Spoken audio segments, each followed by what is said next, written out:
The Galactic Empire had ruled the stars for 9,000 years. Across the spiral arms of 1,000 suns, its sigil, 3 rings of fire, marked every habitable world. To the Empire, peace meant obedience, and obedience meant extinction of difference.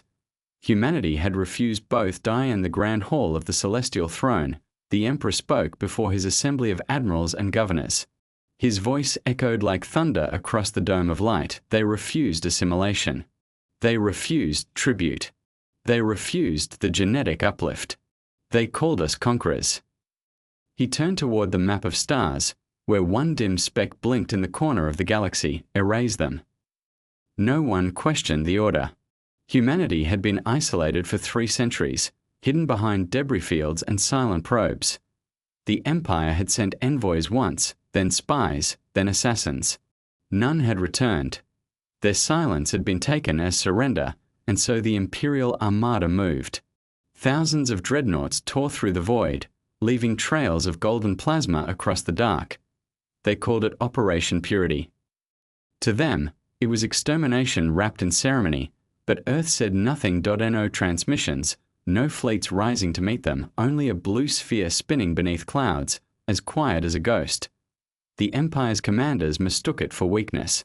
They should have remembered what silence means to predators. Beneath the crust, hidden beneath layers of steel and forgotten tunnels, humanity watched. Inside the command vaults carved under the Himalayas, the last generation of the Defense Council gathered.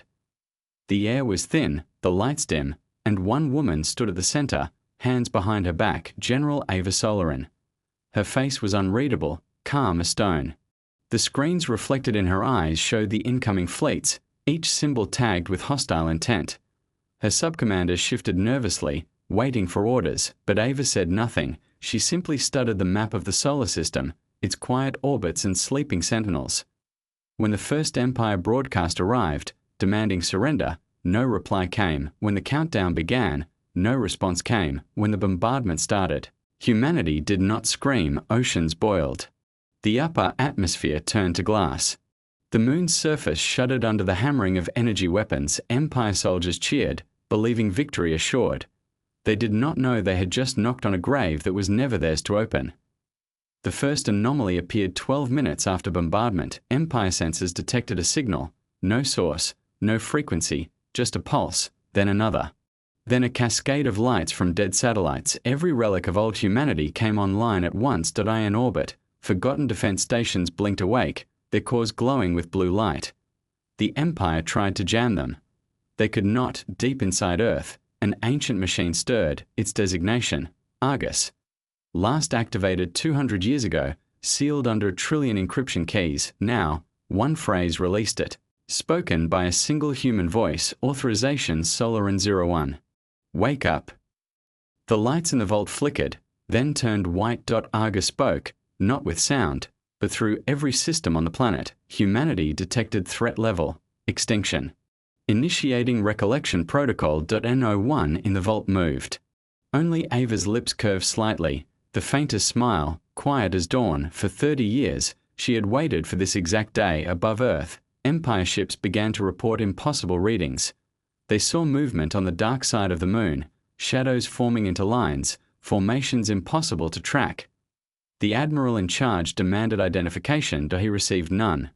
Then one of the shadows opened fire. An O radiation signature, no engine trail, just light, compressed into silence. The first dreadnought split apart. Without explosion, its atoms disassembled like sand. Then another, and another. N01 understood what was happening.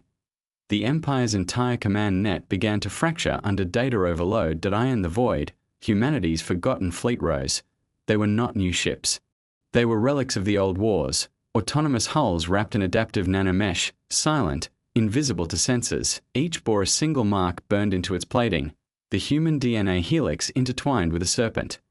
The symbol of the Terran Defense Accord. Argus linked them instantly, a network spanning light seconds, responding faster than thought. Within moments, every orbital layer became a chessboard under human control. The Empire fired everything they had. It didn't matter. Their weapons vanished mid-flight, rewritten into clouds of harmless ions. Ava watched from a vault as enemy ship icons winked out one by one. Her officers looked to her for instruction, confusion, and or blending on their faces, she only said, "Let them finish their mistake." In orbit, the Empire tried to retreat, but the void itself betrayed them. Gravity wells appeared where none existed. Ships fell into phantom orbits, colliding with their own escorts. Argus was rewriting space in localized folds, technology the Empire had outlawed ages ago because only humans had ever used it. The Emperor's flagship transmitted a command to regroup. Ava intercepted it. With a wave of her hand, she released it back, slightly altered. The message now read, "Hold position. Await human contact." They obeyed their own doom. Hours passed. The bombardment ceased. Smoke curled from the atmosphere, but the planet still turned beneath it. Wounded yet unbroken, humanity had taken its first breath of war in centuries, and the galaxy trembled. Argus' voice filled the command vault. Enemy fleet neutralization probability, 92%. Awaiting final directive, Ava looked at the holographic projection of Earth, at the blue ocean scarred with fire, and answered softly, "Begin recollection." The phrase had no meaning to her officers, but Argus understood. It accessed the archives buried in the mantle, the relic programs, ancient war code written before the interstellar bans, technology built when humanity still believed survival justified everything. The vault trembled. Across the solar system, forgotten stations powered up. From the asteroid belt emerged metallic structures, self-replicating platforms, factories that had slept for generations. They began printing ships, drones, and machines that moved with a terrible intelligence. The Empire's remaining forces tried to flee. They couldn't. Their navigation systems now displayed false coordinates, looping them endlessly through the same region of space. Humanity didn't chase. They waited, like hunters in the dark. Ava walked to the center console, her boots echoing in the stillness. Her officers watched her, afraid to speak. She said, "They declared war. We declare memory." Argus obeyed. Every Empire ship caught in orbit began transmitting ancient human signals, the same ones the Empire used centuries ago when they enslaved lesser species. Only now, the messages were inverted, written in the Empire's own encryption. Each line of code was a mirror. Each mirror became a trap. Within minutes, the Empire's own network turned against them. Their dreadnoughts opened fire on allies, sensors misreporting everything as human targets. The void filled with silent collisions, ships breaking apart without sound, their reactors imploding like dying stars. Ava didn't celebrate. She simply watched the data flow, her expression unreadable. To her, this was not victory. It was accounting. Argus reported 98% success. The last remaining flagship attempted to transmit a distress call to the Emperor. The signal never left the solar system. Human satellites caught it, translated it, and returned only one line of text: "We warned you once."